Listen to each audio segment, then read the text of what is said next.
این چیه؟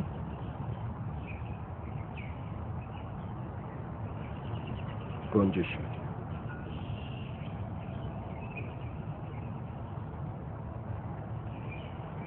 این چیه؟ گفتم که گنجشک.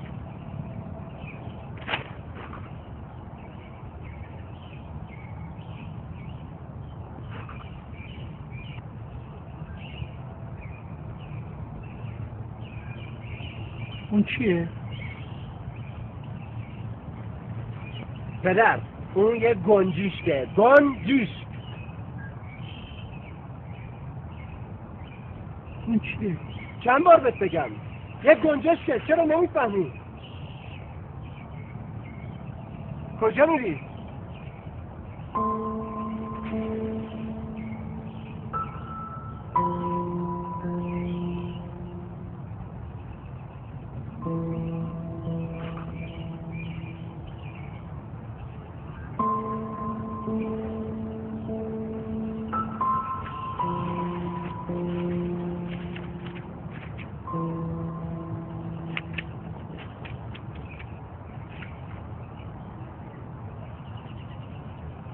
بلندتر.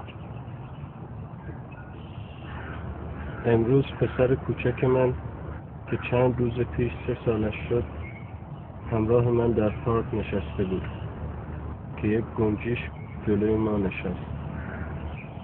پسرم 21 بار از من پرسید که اون چیه و من 21 بار به او جواب دادم که اون گنجشکه. هر بار که اون این سوال تکراری رو میپرسید من در آغوش میگرفتمش و به او پاسخ میدادم بدون اینکه عصبانی بشم. احساس میکنم که خیلی دوستش دارم.